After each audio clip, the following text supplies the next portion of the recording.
আসসালামু আলাইকুম প্রিয় শিক্ষার্থীরা, আশা করি সবাই ভালো আছো। আজ আমরা শিক্ষাবর্ষ 2024 বিষয়ভিত্তিক হচ্ছে মূল্যায়ন নির্দেশিকা আর জীবন জীবিকা বিষয়টি, আর ষষ্ঠ শ্রেণী আমরা এখন ষষ্ঠ শ্রেণীর বিষয় হচ্ছে জীবন জীবিকা নিয়ে আলোচনা করব। আমাদের যে 7 জুলাই থেকে 22 জুলাই পর্যন্ত আমাদের যে ষান্মাসিক পরীক্ষাটা হবে, ঠিক আছে। আগে তো আমরা অর্ধবার্ষিক পরীক্ষা বলে জানতাম, তো এখন নতুন কারিকুলামে সেটা হচ্ছে ষান্মাসিক পরীক্ষা নামে পরিচিত। তো আজ আমরা সেই সিলেবাসটি আলোচনা করব। তো চলো আমরা সিলেবাসটি সংক্ষেপে আলোচনা করে নেই। আমাদের সেই পরীক্ষায় মূলত কীভাবে অংশগ্রহণ করতে হবে, কীভাবে পরীক্ষাতে আমরা অংশগ্রহণ করব এবং কীভাবে শিক্ষকরা আমাদের মাত্রা নিরূপণ করবেন, ত্রিভুজ চতুর্ভুজ বৃত্ত দিয়ে কীভাবে আমাদের মাত্রা নিরূপণ করবেন, সেই বিষয়টা আসলে আমরা এখানে দেখতে যাচ্ছি। তো দেখো, আমরা চলে এসেছি এখানে পরিশিষ্ট 2 শিক্ষণ অভিজ্ঞতা ভিত্তিক মূল্যায়ন টপশিট, ঠিক আছে। তো এগুলো তোমরা একটু পড়ে নাও যদি তোমাদের কিছু জানার থাকে, ঠিক আছে। আমি এগুলোই তোমাদের এখানে আসলে বলা আছে বিস্তারিত, এই যে এই ছকগুলোকে কীভাবে কোনটা কিসের জন্য নির্দেশন না দেয়, যেমন পারদর্শিতার নির্দেশক নং হচ্ছে এগুলো সংখ্যা দিয়ে যে ডিজিট দিয়ে বসানো, আর পারদর্শিতার নির্দেশক হচ্ছে যে বিষয়টা আসলে মূল টপিকটা থাকবে, আর শিক্ষার্থীর যেসব আচরণ বা কাজ দেখে মাত্রা নিরূপণ করা যেতে পারে সেগুলো হচ্ছে এখানে। তো সেই কথাগুলো এই যে এখানে বিস্তারিত বলা আছে, ঠিক আছে। তোমরা চাইলে এখান থেকে একটু পড়ে নিতে পারো। আমি বাকি ভিডিওগুলোতে পড়েছি, তাই আর আজ এই জীবন জীবিকাতে পড়লাম না, ঠিক আছে। তো দেখো, আমি এখানে ডিরেক্টলি চলে আসলাম আমাদের অভিজ্ঞতা শিরোনাম কাজের মাঝে আনন্দ, আর এটা হচ্ছে অভিজ্ঞতা নং 1, ঠিক আছে। এটা হচ্ছে কি অভিজ্ঞতা নং 1। তো দেখো এখানে সংশ্লিষ্ট যোগ্যতা নং দেওয়া আছে, পিআই নং, ঠিক আছে। তো এখানে দেখো পারদর্শিতা নির্দেশক ছিল নিজের কাজ নিজে করতে পারছে, আর শিক্ষার্থীর যেসব কাজ বা আচরণ দেখে মাত্রা নিরূপণ করা যেতে পারে। 1 ছক 1.1, 1.2, 1.4, 1 থেকে 7 পয়েন্ট পর্যন্ত পূরণ করতে হবে। 2 বাঁচতে হলে শিখতে হবে। এই কেসটি পড়ে শিক্ষার্থীর উপলব্ধি একটি বাক্যে প্রকাশ করা। দেন দেখো নিজ কাজের উপর পোস্টার, কলাজ, কার্টুন, চিত্র, ছবি, তালিকা, গল্প ইত্যাদির যে কোনো একটি কাজ। দেন 4 দেখো খেতাব চার্টে নিয়মিত নিজের অবস্থান চিহ্নিত করা। 5 দৃশ্যপটে 1, 2 পড়ে দলগতভাবে প্রশ্নগুলোর যুক্তি নির্ভর জবাব প্রস্তুত করা। 6 খাবার গ্রহণ ও বিছানা গোছানো নিয়মগুলো ব্যাখ্যা বা ভূমিকা অভিনয় করে দেখানো। 7 ছক 1.1, 1.2, 1.4 এর সাপ্তাহিক অনুশীলন চার্ট প্রস্তুত করে তথ্য এন্ট্রি দেওয়া। 8 অভিভাবকের মতামত সংগ্রহ এবং অভিভাবকের মতামত অনুযায়ী শিক্ষার্থী নিজে কাজ করা, অর্থাৎ শিক্ষার্থীর পাঠ্য বইয়ের পৃষ্ঠা নং 2, 8, 9, 15, 17, 20, 21, 22, 24 এবং সমূল্যায়ন ছকের কাজ।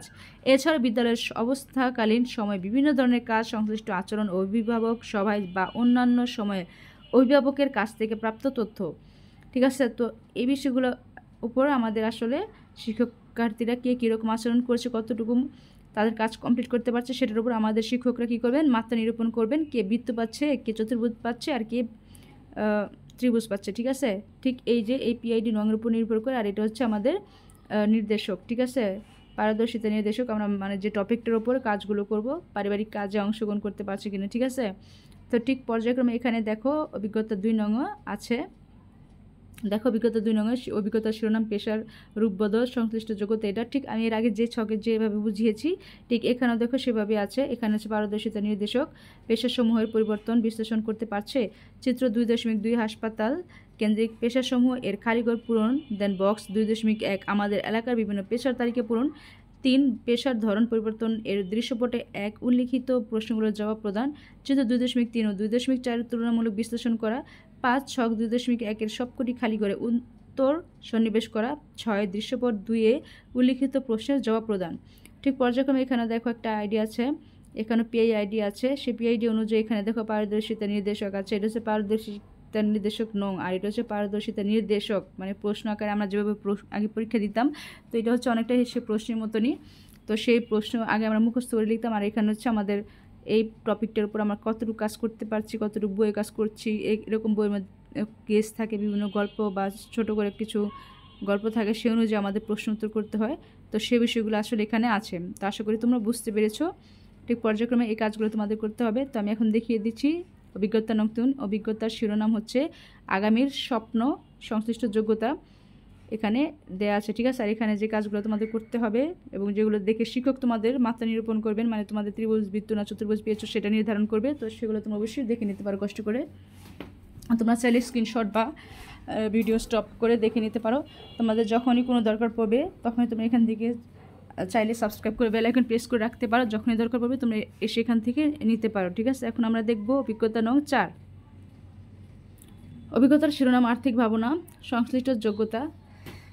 দেখো পারদর্শিতার নির্দেশক আছে, দেন পারদর্শিতার নির্দেশক নং, এগুলো সব এখানে আছে। তোমরা একটু স্ক্রিনশট দিয়ে নাও, পরবর্তীতে তোমরা নীরবে, ঠিক আছে, ঠান্ডা মাথায় কাজগুলো তোমাদের করতে হবে। ঠিক আছে, একদম ইজি, খুব কঠিন কিছু নাই, ভয় পাওয়ার কিছু নেই, একদম ইজি। ক্লাসে যে প্রতিদিন যে কাজগুলো করেছো সেগুলোই এখানে আছে। ঠিক আছে, এইগুলো কিন্তু সেগুলোই, তো এটা নিয়ে ভয় পাওয়ার কিছু নেই।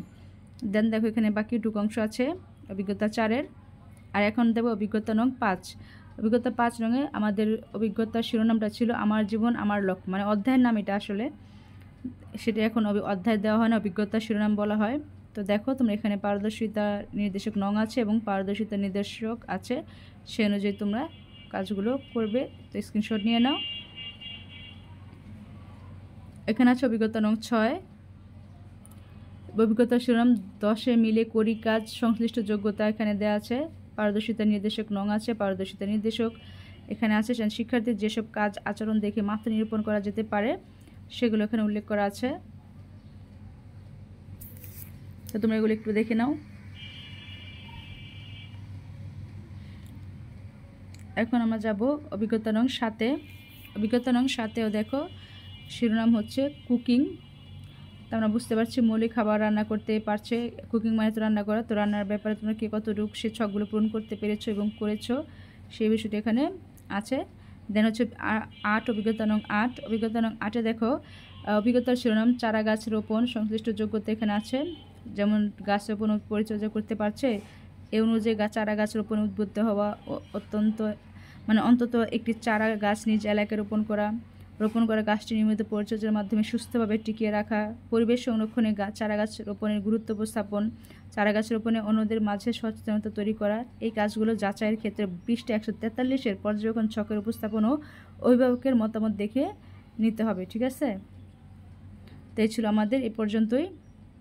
তো আমি যদি সবগুলো পড়তাম আমার রিডিংটা অনেক বড় হয়ে যেত, তাই আমি পড়লাম না, তোমরা দেখে নিও। আর এটা হচ্ছে, তো তোমরা জানোই এটা তোমাদের শিট, যে শিটের মধ্যে তোমাদের এই দেখো পিআই কোড ব্যবহার করা হবে। সে পিআই কোড ব্যবহার করে যেন তোমরা কে কী পেয়েছো, যে চতুর্ভুজ পাবে সে চতুর্ভুজ, যে বৃত্ত পাবে তাকে বৃত্ত ভরাট করা হবে, যে ত্রিভুজ পাবে তাকে ত্রিভুজে ভরাট করা হবে। দেখো এখানে নাম আছে, ঠিক এরকমভাবে তোমাদের নাম লেখা থাকবে এবং সেই অনুযায়ী তোমাদের পিআই কোড, মানে এই পিআই কোডগুলো কেন ব্যবহার করা হয়, এই যে আমাদের দেখো আমরা যেমন পিআই কোড, এই পিআই কোডে আমরা দলগতভাবে সমস্যার সমাধানে উদ্যোগ নিতে পারছি। এখানে কে কতটুকু তোমরা কমপ্লিট করতে পারছো তাকে প্রত্যেককে সে অনুযায়ী এখানে ত্রিভুজ চতুর্ভুজ দেওয়া হবে, সে কথাটা এখানে বলা হয়েছে, এখানে উদাহরণস্বরূপ দেওয়া আছে।